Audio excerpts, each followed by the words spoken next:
If you lived in your heart, you'd be home by now. These are the words printed on a bumper sticker given to me by my chaplaincy supervisor at the end of my residency at Strong Memorial Hospital in Rochester, New York. That was over 10 years ago. The Reverend Bill Reynolds would remind me often of what a wonderful spiritual caregiver I'd be if I could just get out of my head and into my heart when I walked into a patient's room. Why was that important? So that I, as the caregiver, could access my own emotional interior in order to mirror or empathize with that of the patient. My chaplaincy was part of what's called clinical pastoral education.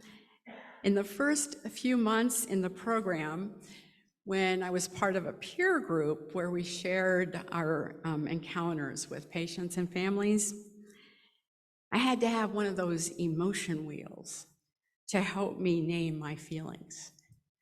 Now I'm getting some nods from social workers and therapists in the room. They know what that is.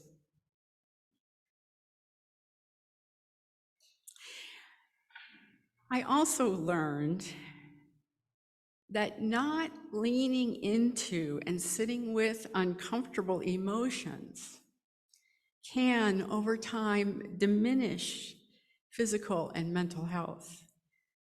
And I think most of us know this, yet it can be really hard to tolerate uncomfortable emotions, emotional discomfort. And it's pretty common to avoid or numb the pain emotions can cause at times. So this just made me think about another one of my supervisors who, in one of these group processing sessions, she looked at me and she said, "You Unitarian Universalists, you avoid your feelings like you know, it's common among you."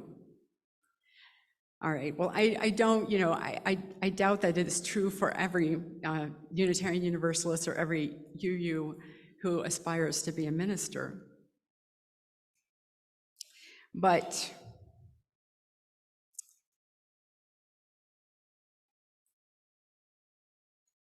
there are times when it's very difficult to sit with uncomfortable emotions for everybody, really. But in a way, that discomfort is like physical pain. It's a gift in the sense that it tells you that something's wrong and it needs to be fixed, or that it needs attention. And one consequence of avoiding our emotional pain can be losing sight of what's causing it. And if we can't admit that we're afraid or that something scares us, then our unacknowledged fear can turn into anger and cause anxiety or get in the way of our ability to think straight and be reasonable. And of course, this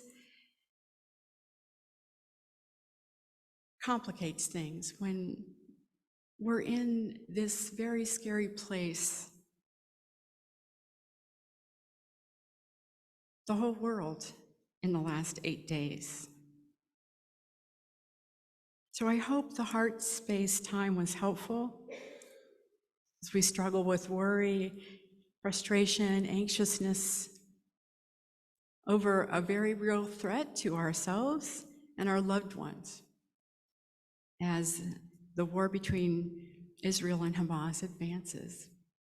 It has much larger implications. Being skilled in dropping down into that heart space can be helpful in times like these.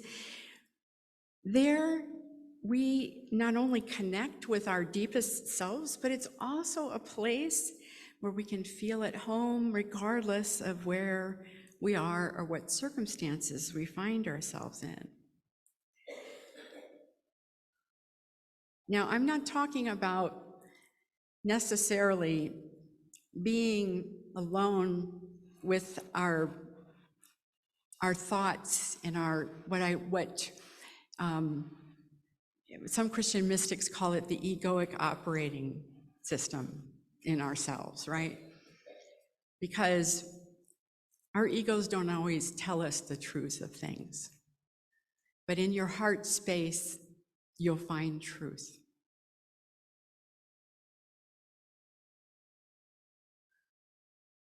It can be a space of refuge, a space in which to plumb our deepest truths.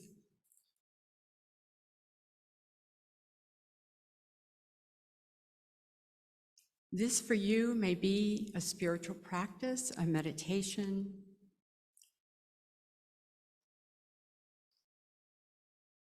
It may also bring you discomfort. But sometimes truth does that for us. Rumi recommends moving outside the tangle of fear thinking, living in silent retreat for a while, flowing down, down in ever-widening rings of being. There in your depths, you may find the still, small voice of wisdom, of God, inspiration. And why should we do this? Well, minister, theologian, and writer Marcus Borg, he is deceased, but he's been popular among us Unitarian Universalists. He was a very progressive liberal Christian. He said, it's our human fate to live east of Eden. And this is one of the central, he says, quote, this is one of the central meanings of the Garden of Eden story. One of the central meanings of the fall, he says. The fall, with a capital F, isn't really about disobedience, though it's there in the story. The fall is much more about the fact that we begin our lives, each of us individually, with a sense of undifferentiated union with what is. Now, for those of you who have ever been in the presence of a baby or understand the development process, that this baby comes into the world with no sense of separation. And as a matter of fact, it's a very critical place because that baby, that child will develop into that sense of separateness. And it's important for them to be cared for at that point. So to continue, Borg said, the fall is much more about the fact that we begin our lives, each of us individually, with a sense of undifferentiated union with what is.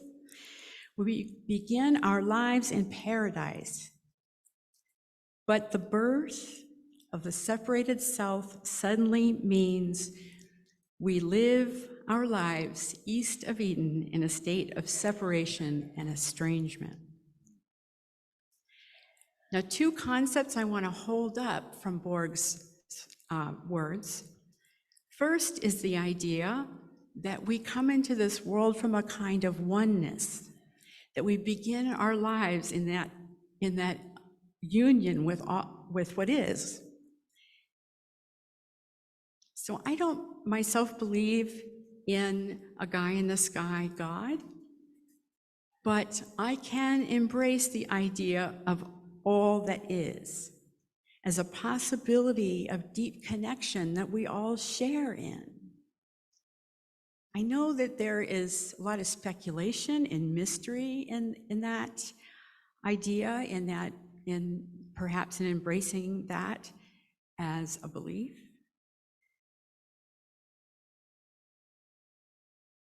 But perhaps the source of all is the still small voice deep within us. Many times over in the Hebrew scriptures, the still small voice of God is described as a whisper or epiphany, rather than that big presence in the burning bush or the storm cloud. The whisper, the inspiration, is what we must sit still and in silence in our heart to receive. And perhaps it is a way that we can find a sense of oneness and connection, perhaps a refuge from separation and estrangement. Separation and estrangement, Borg says, is our human condition. We are imperfect beings, deeply flawed. And how far east of Eden we live depends on our degree of separation from our heart space. If sin is a measure of separation, then a group like Hamas must live a long, long way from Eden. But still, I am troubled as to how someone's babe in arms becomes a machete-wielding terrorist. I know the answer to that question is complex, yet I do believe our souls can wither with fear, isolation, oppression, and deprivation. But I also know that when we forget our humility, when we forget our limitations and our ability to handle power, when we abandon our heart's call to love one another, we can become dangerous and foolish creatures. There is no doubt in my mind that the heinous acts of Hamas against innocent Israelis should be globally condemned. Hamas is a dangerous and foolish lot living far, far east of Eden. And as Valerie Carr says, there is no agenda that should ever supersede the well-being of children, no matter their place in the world. When we cut ourselves off from our hearts, when we numb our hearts, we find ourselves far, far from Eden, even if we think we are doing what's right and necessary in our own eyes. We here today are blessed with peace, living safely for the most part, with nourishment for mind, body, and soul. Let us be grateful for these blessings. And in the days to come, let us find time to be in that heart space which could be carved out for simply being still, acknowledging our emotions, and perhaps finding wisdom in our depths. Let us listen for the still, a small voice that calls us to love one another and even our enemies.